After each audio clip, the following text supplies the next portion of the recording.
Hey everybody, I just wanted to post a video to explain what my very cryptic post meant.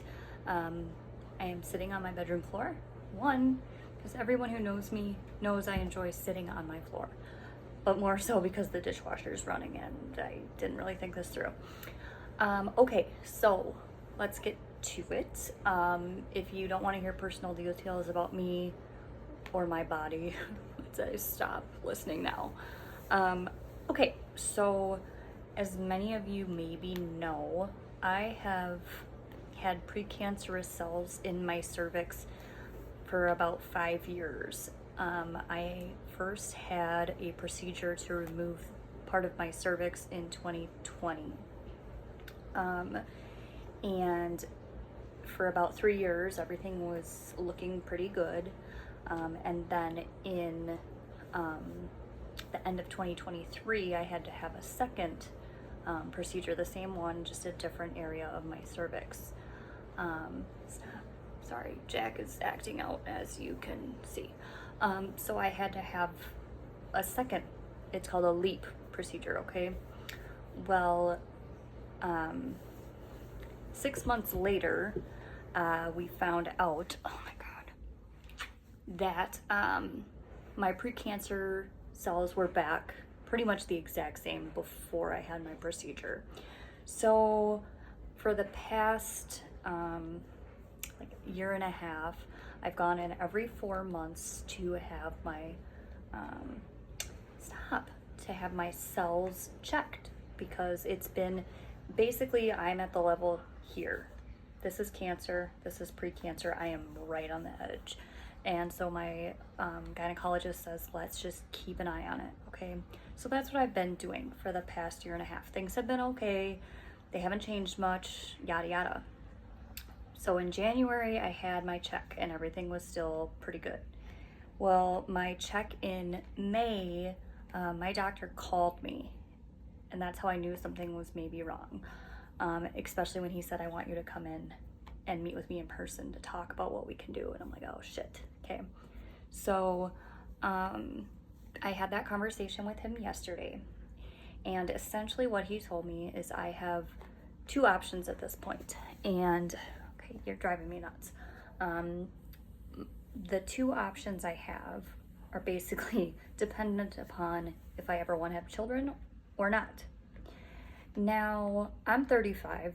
I mean, I've kind of always been somebody like, if it happens, that's great. If it doesn't, I mean, it's not for everybody. Yeah, but you know, my boyfriend and I have only been together a little over a year. So it's tough to have a conversation like that when we haven't even lived together yet, etc. So that was stressful to think about. But okay, I'm getting off track because my ADD and mostly because of the cat. But I have two options at this point. Because of the way the cells in my cervix are progressing, it started to get to the point where it's almost like the writing's on the wall. We need to act. So the first thing is I need to have surgery either way. The first surgery option would be to have a third LEEP procedure. So he would remove even more of my cervix, and hopefully that would keep everything at bay.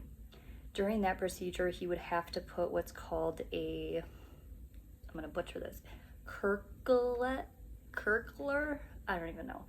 Anyways, it's like a mesh insert that basically would go into my cervix, because my cervix will now be way too weak to ever hold a child if I wanted to have a baby. I would deliver prematurely and the baby would likely die. He said it would be like 5 months usually. So he'd want to put that in at the same time I get my LEEP.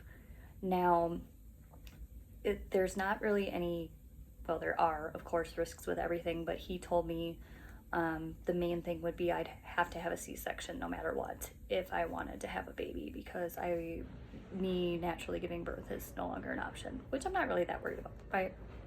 So that's option one. Option two, of course, would be to have a hysterectomy. And that means obviously no children. So yeah, so I'm kind of, it's difficult for me because, again, I'm having to have this conversation with my boyfriend. I'm needing to think about it for myself. I'm needing to, I'm wrestling all these questions like, well, say I do the leap again and it doesn't work, well, then I have to have a hysterectomy, right? So then it's like, is it worth having that third procedure? Should I just, kind of say, okay, this is just God's plan for me? Like, I don't know. And so I've been wrestling with, thoughts of it, obviously. And I'm just trying to stay positive and realize, I don't need to feel shame if for some reason I can't have a baby, and I think that a lot of us feel this weird sense of shame or guilt if we either don't want kids or we can't have kids or whatever. And it's like, I personally have always just been somebody who's like, if it happens the way it's supposed to, and I'd be thrilled. I can't imagine having another one of me running around, but I would be thrilled.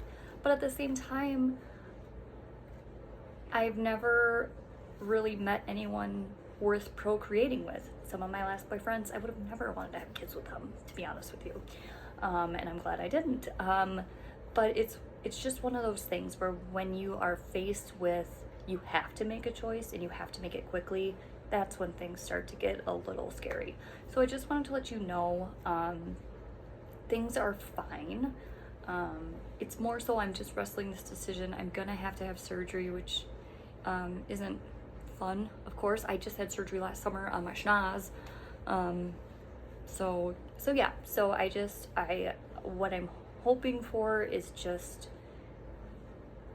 that I will approach the decision not just emotionally, but I will think of it logically, and I will do what's best for me at the very end of the day. And I think people, and again, I'm somebody who shares everything, open book. But if you ever see somebody in their 30s and they don't have kids, or you're like, what's wrong with them, whatever, some people, this is not their journey, whether they want it or whether they don't want it. And I don't think there's any shame in that. And I just hope that whatever happens for me, that I'm healthy and that I can continue to remain cancer free. And if things change, well, then I'll face it head on, like I have faced everything, like my mom faced everything. But the other message I have for all of you is to pay attention to your body. If there's things that you need to pay attention to and that a doctor recommends that you get checked every so often, do it, because I have stayed on my 4-month regimen for a very long time, and because of that, I still have options. If I would have let this maybe go another, 4 months, 6 months, it could have progressed to the point where I didn't have a choice, and he would have said, you know what, we have to take everything now. So yeah, I just wanted to fill you all in, and that's what's going on. So send me good wishes, send me good vibes, and I will keep you updated.